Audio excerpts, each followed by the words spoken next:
sou o Renan, bem-vindo a mais um episódio do meu podcast, Repensando. Bom, hoje eu queria falar sobre autoestima. É uma coisa que eu tenho repensado muito durante essa semana e foi até tema, assim, entre os meus amigos e vou levar para terapia também. Você já parou para examinar, para refletir sobre a sua autoestima? Você considera que você tem uma boa autoestima? E você também considera que você pode ter diferentes tipos de autoestima? Bom, tudo isso acho muito complexo, mas, por exemplo, no meu caso, eu acho que eu tenho uma autoestima muito boa para o trabalho e para o estudo. Me sinto confiante, aceito novos desafios, me sinto sob o controle daquela situação e sei do meu potencial. Mas ao mesmo tempo, no caso dos estudos, por exemplo, se eu errar uma questão numa prova de 10 perguntas, eu me sinto mal. E eu me sinto insuficiente. Parece que eu só sou bom o suficiente se eu tiver 10 de 10, sabe? E aí, recentemente, nesse semestre da faculdade, eu comecei a observar isso, né? Para quem não sabe, eu faço psicologia, já sou formado em administração e também pós-graduado. Mas, nessa faculdade, eu achei que eu não me cobraria tanto quanto me cobrei nas anteriores, mas não foi diferente. Eu me cobrei tanto quanto e nesse semestre eu passei a tentar pegar mais leve comigo e a levar as coisas com mais leveza. Mas no fim desse bimestre agora, que a gente chegou na metade do semestre, eu já me encontrei frustrado com algumas notas que eu alcancei e questionei sim o potencial e para que caminho que eu estava indo, né, e que eu precisava melhorar essas notas. Mas era mais um caso de exemplos de provas em que eu fui acima da média.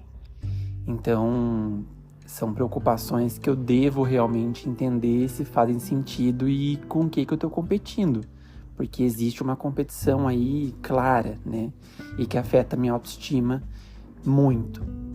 E assim, se é uma autoestima que eu tenho uma confiança, ela é abalada facilmente com uma questão errada, por exemplo, de uma prova de 10, quer dizer que a minha autoestima ainda é muito fragilizada.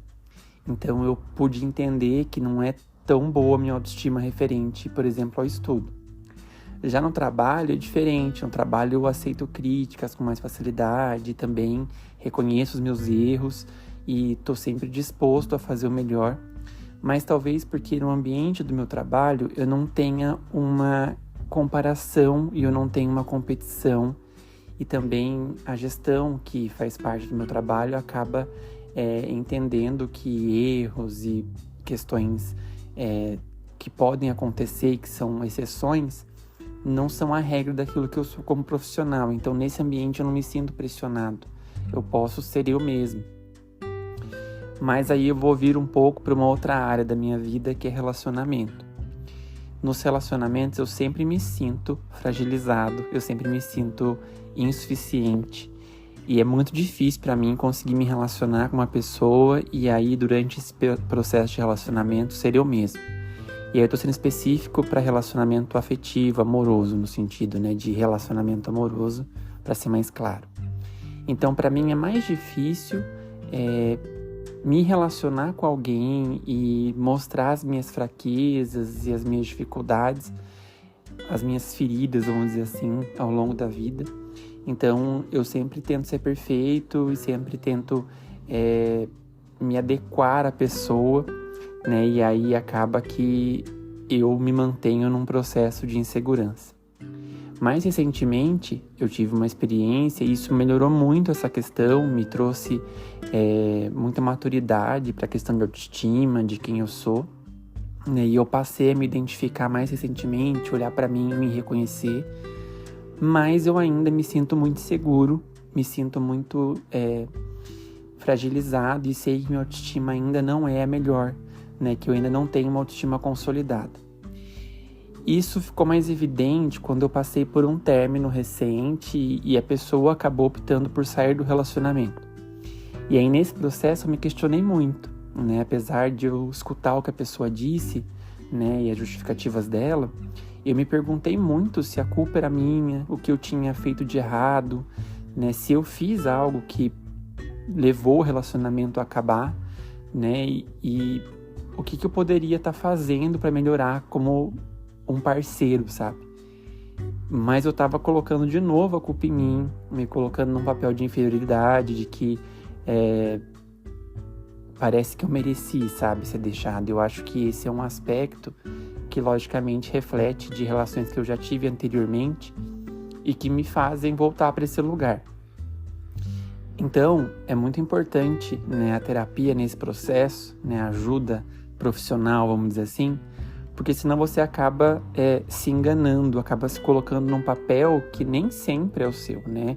Nem tudo é sobre a gente, né? E nem todo mundo está observando a gente a todo momento, né? E a gente acaba se expondo, se colocando em situações que a gente não merece estar, né? Simplesmente por achar que o outro é melhor que a gente, ou porque o outro não nos merece, porque a gente é insuficiente. Às vezes isso acontece, ou porque a gente não quer estar num lugar porque não se acha digno, porque as pessoas desse lugar, por exemplo, são mais bem-sucedidas do meu ponto de vista, ou têm mais poder aquisitivo, ou são mais interessantes, ou que eu não tenho nada para oferecer. Então, acho que esse é um aspecto que a gente tem que sempre repensar para não cair nessas armadilhas da nossa mente. Mas, voltando aqui, né, para o ponto, eu acho que é importante repensar a questão da autoestima e de como a gente está construindo isso, sabe? O autocuidado é importante, né? A gente tem que fazer atividade física, se cuidar, né? Realmente ficar, né, bonito, vamos dizer assim, mas a pergunta é sempre para quem, né? Eu faço academia por quê? Né? Do meu ponto de vista, porque eu quero ter saúde, né? Porque eu quero, quando mais velho, ter uma reserva muscular aí e estar bem, né? Mas será que é só isso? Será que eu não faço também para poder postar aquele biscoito, né? Que é merecido para quem faz academia e chega no corpo ideal, assim, um corpo padrão, vamos dizer assim, né? Que nem é o ideal, mas é o padrão, né? E sabe as coisas que a gente faz no dia a dia, que a gente acha que é pra gente, mas na verdade não é? Então a gente tem que repensar também o porquê que eu tô fazendo as coisas, né? E pensando do ponto de vista realmente de como eu compartilho isso com as pessoas, para a gente também não manter esse ciclo de montar a nossa aparência, nossa estima baseada no que o outro está falando. Porque aí qualquer coisa que venha de fora de crítica desse construto que você está fazendo para mostrar para o outro, vai acabar com tudo isso e vai deixar você ali de novo no chão, né? E sem autoestima nenhuma, né? Porque você achou que estava bom, que estava bonito, que estava legal.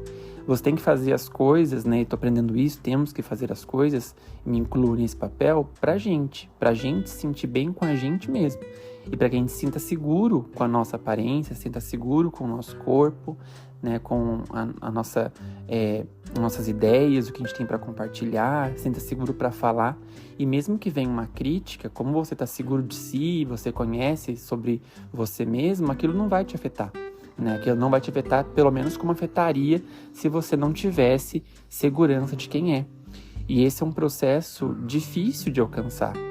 Então eu trouxe esse tema para a gente repensar a nossa autoestima, repensar como a gente está construindo a nossa autoestima também, se ela é baseada em fatores que dependem só da gente ou se ela é baseada na opinião dos outros, né, e como talvez lidar com isso. Então, é uma resposta que eu ainda não tenho. Como lidar com isso é algo que eu ainda estou aprendendo, né? E talvez você esteja na mesma situação que eu, né? Compartilha aqui nos comentários da reação do episódio, ou vai lá no meu Instagram, @RenanOlivier, para compartilhar comigo o que você sabe, aprendeu, ou que possa me ajudar em relação a isso. Mas autoestima é algo que eu sempre negligenciei, né? E mais recentemente, eu tenho olhado para isso e pensado como eu vou construir o Renan, como que eu vou construir a minha autoestima, como eu vou construir aquilo que eu mostro para as pessoas, né? Aquilo que eu vou compartilhar com as pessoas que estão à minha volta, com o social, vamos dizer assim, sem que a opinião do outro me afete, como tem afetado, ou sem que a rejeição do outro me afete a ponto de me fazer questionar quem eu sou. Bom, é isso. Obrigado para você que me escutou até aqui. Um beijo e a gente se vê em breve.